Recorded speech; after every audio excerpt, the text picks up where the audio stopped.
Hey everybody, it's Roxy, Kyler, and Eli, and we are so excited to be with you today. We are in a new location. Many of you might not have seen this spot in a very long time. We are at church, and we are on the playground, except you don't see the playground anymore. We have taken down the swing set, mostly because it was a huge swing set in a very tiny space, and the only tiny space that we can meet outside. And we didn't want to have our classroom out here. As of this Sunday, we're having in-person kids ministry outside, and it was just too dangerous to have 3 kids swinging while everyone else was running away and we were trying to tell the lesson. So because it was broken, because there was only 3 kids that could swing at the time, it wasn't a great use of space, we are transforming the space into our sharing garden. And we are going to call it a sharing garden because today our topic, our theme that we're going to be talking about and that Pastor Tim just talked about was sharing. It's also a sharing garden because everything that is in this garden so far has been shared with us. So all of our plants have been shared with us. Our trees were shared from Trees Atlanta. Our plants that I'll give you a little bit of a tour later that have been shared with us came from the Wild Center. The vegetables that we'll be planting today, if it doesn't rain, came from the Wild Center. We have pollinator garden that came from the Wild Center, and then a lot of flowers and pollinators that came from our neighbors in East Atlanta Village. So people have shared with us to build our garden, and our garden shares with nature. So who comes and visits our garden now during the week when no one else is here, when no people are here? Who do you think comes to our garden? Some bees. Bees. What did you just see on the playground that flew and fluttered away? A butterfly. Yep, we've seen bees, butterflies, birds. That way we can share with nature, with all of creation, and any of the fruit and vegetables that we can grow in our garden, we will share in our free little pantry outside with people that don't have access to fresh fruits and vegetables. So people have shared with us, we're sharing with others, both people and creatures, with little antennas and wings. So this is our sharing garden, and we are excited to give you a little bit of a tour. It is going to continue to transform, and people will be building on it, and we're super excited. So the lesson that we have for today is from the book of Ruth, and it is a story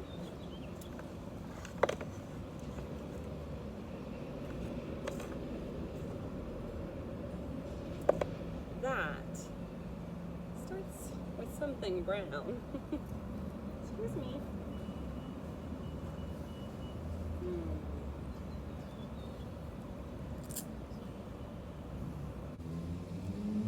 And this,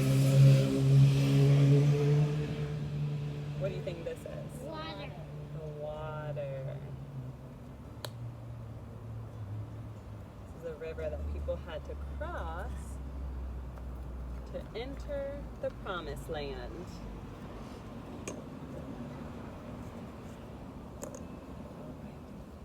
So the people of God crossed the Jordan River into the promised land.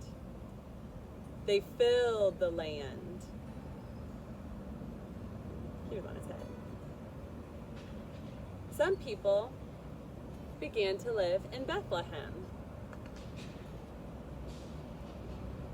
There came a time when not a lot of rain came down and no food could grow up.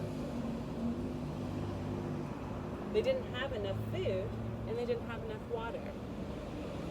So some people went over to a land called Moab. This is where the rain was coming down and there was plenty of food to eat. This is called a famine. And people would oftentimes move around. If there wasn't any rain, then they would move to some place that there was rain so that they could grow food. Naomi and her husband and her 2 sons went to Moab. They lived here, and they were really happy for a long, long time, until all of a sudden, Naomi's husband died. And then it was just Naomi and her 2 sons. And pretty soon, her 2 sons married 2 Moabite women. Their names were Ruth and Orpah. And then pretty soon, their 2 husbands, Naomi's sons, died. And that's really sad. So it was Naomi and Ruth and Orpah. They were 3 widows. They didn't have any husbands. She didn't have her husband or her 2 sons. And they were so sad. And Naomi decided to go back to Bethlehem, which is where her family lived.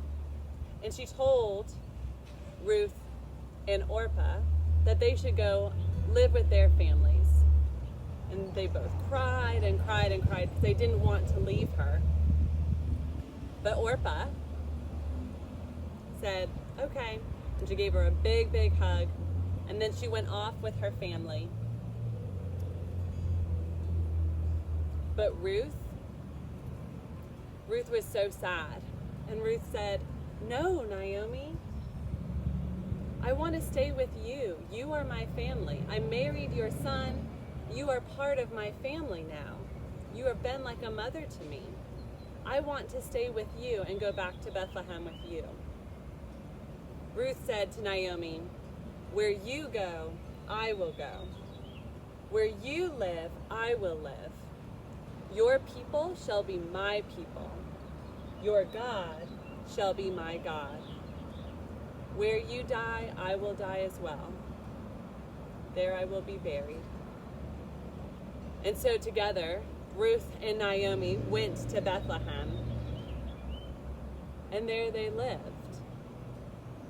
They still needed to find work, and they needed to find food. So Ruth asked Naomi if she could go into the fields where they were harvesting barley. And at the time, there were farmers that would harvest the barley throughout the field. And then anyone who did not have enough food would go back behind them and pick up anything that was left. The farmers also knew that there were a lot of people without any food around them, and so they would not harvest everything. They would leave some along the edges for those people without any food to have. This word is called gleaning. So Ruth went into the fields, and she began to pick up anyone's barley that did not pick it up, and harvest anything that was not harvested. And pretty soon, a big, big, big, big man came up to Ruth and said, "Who are you? Who are you? Where did you come from? What are you doing in my field?" And she said, oh my goodness, you must be the master, the big boss man. His name is Boaz. And she was really afraid that she was going to get in trouble. And she wanted to basically say, I'm not stealing, I'm just trying to get enough food, I'm just going back behind all of the farmers and taking what they have dropped. I'm so sorry. Is that okay? And Boaz said, oh, Ruth, you're Naomi's daughter-in-law. I have heard about how loyal and kind you are to Naomi. Because you have been so kind to Naomi, who is related to me, who is my cousin, I would like you to continue to harvest in my field and to drink water from my well. That's pretty cool, huh? Yeah, instead of getting in trouble, he said, oh wait, I've heard of all the kind things that you've done. And because you have been kind and because you have shared your life with Naomi, I want to share what I have with you. That is so neat. And Naomi came home with all of this barley Ruth came home to Naomi with all of this barley and said, hey, look, look at all of this that I've gathered. I've been harvesting from Boaz's field. And she said, oh, that's my cousin. That's so cool. Pretty soon, Ruth and Boaz fell in love, and they got married, and they had a baby. And their babies had babies, and their babies had babies, and their babies had kings in Bethlehem. Are they both girls? Naomi is a girl, and Ruth is a girl, and Boaz is a boy. He's a man. Yep. Yeah.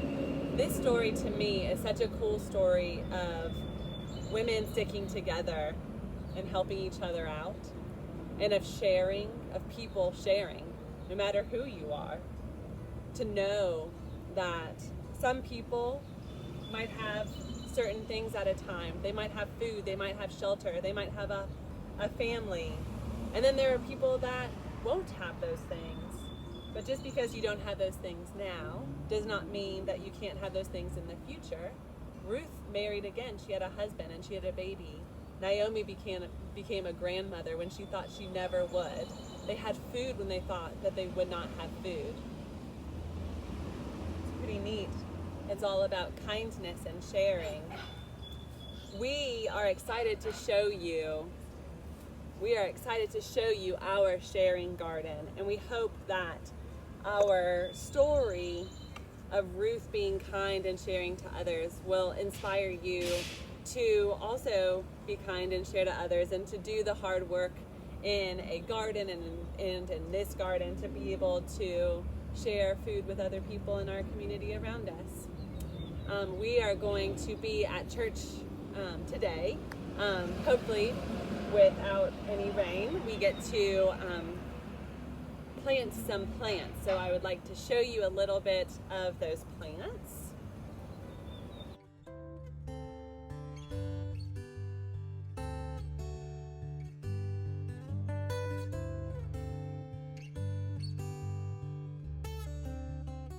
These are all of the tomatoes and the peas and the squash and the zucchini that the Wild Center shared with us, and we will be planting these in our garden. Anyone who comes to Kids Collective in person for Pod Church this Sunday will help us, but if you start coming pretty soon, then you can help us to harvest and to prune and take care of things. You can also just help us build this garden and playground area to be what we hope and dream it to be. Stay tuned for a little bit of a tour of what we have going on right now, and we hope to see you soon. Bye.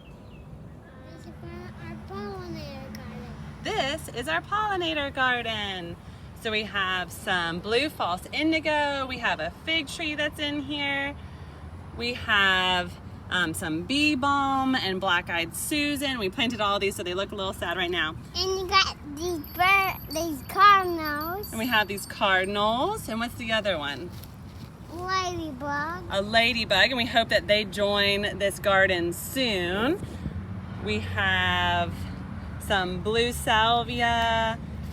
We have some yarrow. We have all sorts of stuff in here that we are going to continue to water because it's really hot. And then Eli, show them what you're building right here. This is a spot where we are continuing to build a bug hotel. And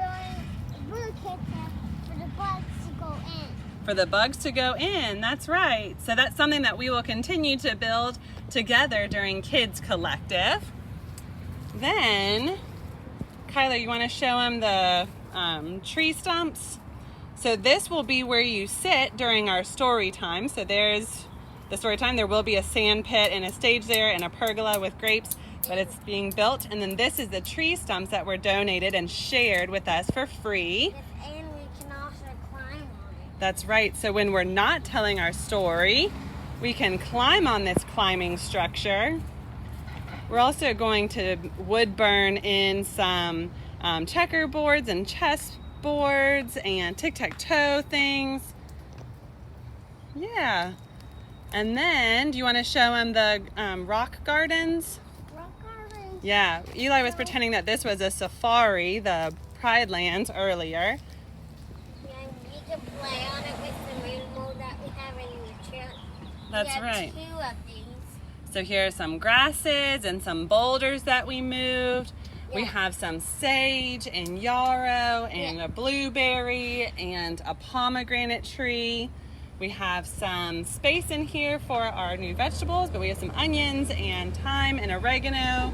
There's some sunflowers in the back and some berries, and then an olive tree and a pawpaw and blueberry and strawberries, and then we'll be planting some of our tomatoes in here, and then our blackberries, which is a thornless blackberry, and you can see pretty soon we'll be able to harvest some of these, share them with our friends. We have some strawberries here. Mm-hmm. Yep. Yep, our rock garden over here, so we can play, and you can see already we're climbing and learning our strengths.